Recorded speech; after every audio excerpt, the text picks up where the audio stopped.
Mike Madge from SailJuice.com. I have the privilege of talking with fellow Canadian, Andy Roy.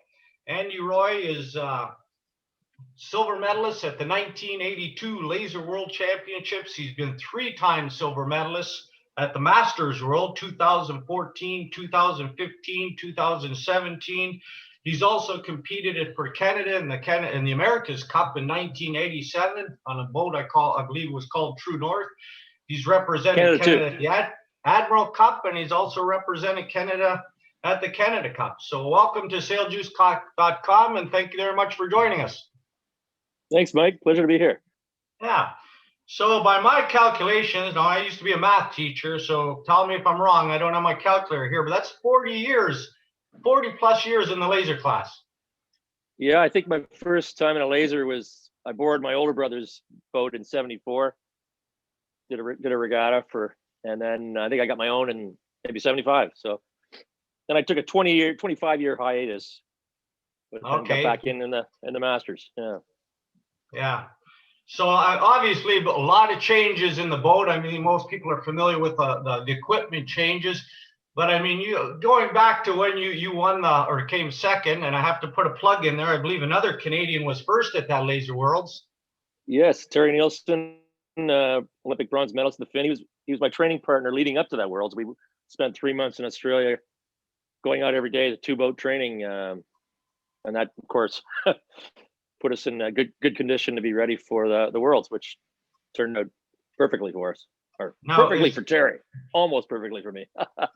Am I correct in saying he's the only Canadian to win the Laser Worlds? Yes, I think we're the only ones to be in the top 5. Even I think there may be one guy who had like a 4th or something, but yeah, so we're certainly proud of that. Oh, absolutely. Did Canada proud, especially with a boat built in Canada, designed in Canada. Right. Also a 6th and a 10th at Worlds. We had 4 Canadians in the top 10. That was impressive. Yeah. So let's just talk about back in the day. How I mean, obviously the laser, the techniques have become refined. Everybody's getting more and more coaching. It's turned professional. How would you say over the years, the biggest differences you've noticed with yourself, how you sail the boat, how the boat's being sailed? Yeah, well, probably the biggest difference, I'll do one. The biggest difference, I think, upwind, and the biggest difference downwind. Upwind, because of the new Vang purchase system, and the strengthening of the boom to allow a lot more Vang tension, changed the technique. You couldn't sort of go bow down and let the main out and blast off like the guys do now, because you couldn't get enough Vang on to do it, really. So we had to sail more of a if you will, pinching mode to depower. Back in the day, we just couldn't blast off like the guys do now. We're also sailing with a lot tighter hiking straps. If you look at old pictures of going back early Laser Worlds, man, guys had loose straps. I imagine mine was, I don't think super loose, but it was looser than I use it now. So there's a big technique change, tighter strap, maybe sliding back a little bit in the cockpit, and just torquing, more advanced torquing to get through the waves. Probably the biggest change is upwind. Downwind, I've asked the question, did you guys S-turn on the downwind legs back in the day? And we did. I feel somehow people think it's a recent or relatively recent technique invention. We did, but we just didn't do it as well as the guys, and as dramatically, as aggressively as the sailors do now. So everything's, of course, over with training and coaching, as you mentioned. Techniques have just been refined and improved. Yeah. So I mean, you as well as I, with our bodies getting a little older and changing. How do you find like your training? How have you changed your training from the old days to the new days?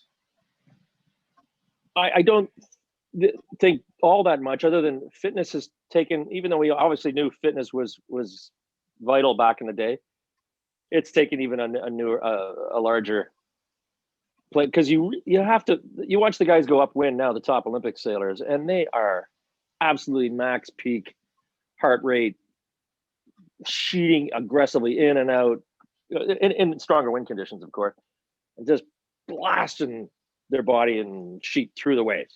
It's quite a change to the old day, like I mentioned. Again, with the bank tension we can put on now, has really changed the game. So I'd say fitness has taken even more, certainly, even more importance in the game now, even at the masters level. So yeah, getting to the masters level, like the level of competition, there's a lot of these guys from the Olympics. Are they filtering their way up into the masters division now? You're finding? Yeah, we're seeing that for sure. Older Olympic sailors getting into it, getting into masters. Yeah. One thing we're trying right now to do is to even broaden the age grouping in the masters. We're going out for surveying of people, but to try to get broadening the apprentice age group, which is currently 35 to 44. We're trying. I put a proposal to lower that to 30. To get, because there's an interesting difference now, because back in the day, as I call it, let's say a 32-year-old weekend warrior type racer, guy who has a job and a family, can't sail a lot, he could go to a U.S.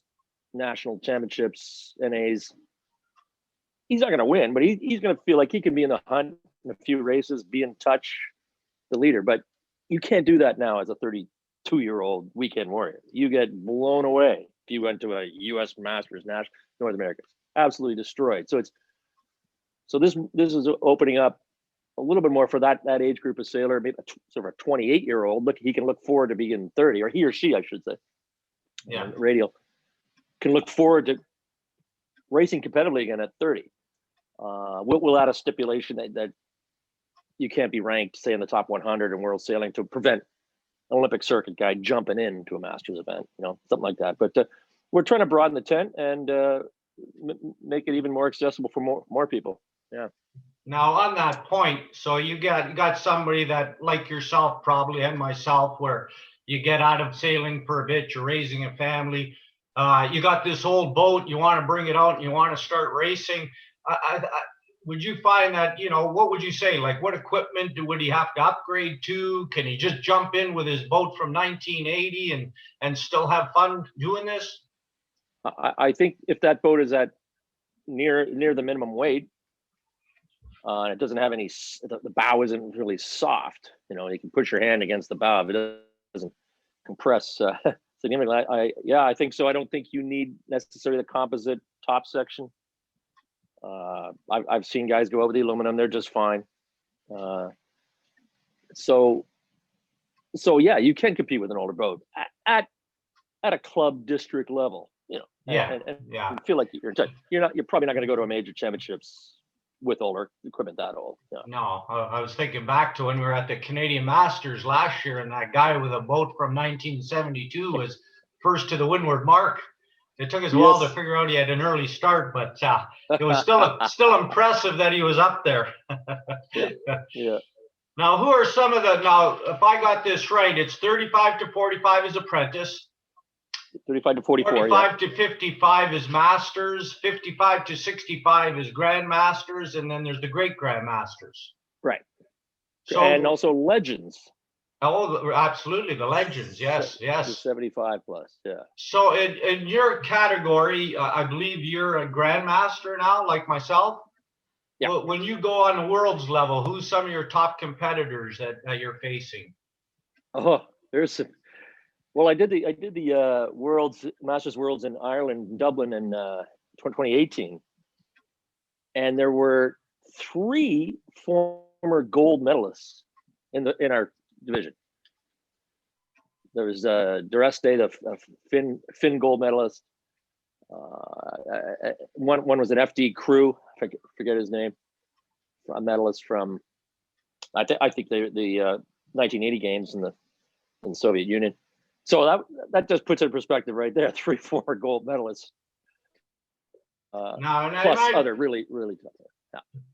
And these guys, like they're serious training. Like So, maybe you could give us a little plug where you are right now. yeah, I'm down in the Dominican Republic, Cabarete, riding out a bit of COVID down here. It's a nice place to isolate and quarantine, but we do.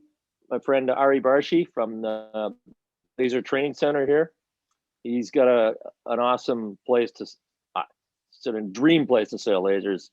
He's got about, I don't know how many boats he has, as a warehouse where he keeps a full supply of them in it, and he keeps them here on the beach. And in a 1 minute reach out through the reef, you're out in ocean waves, 18 to 20 almost every day.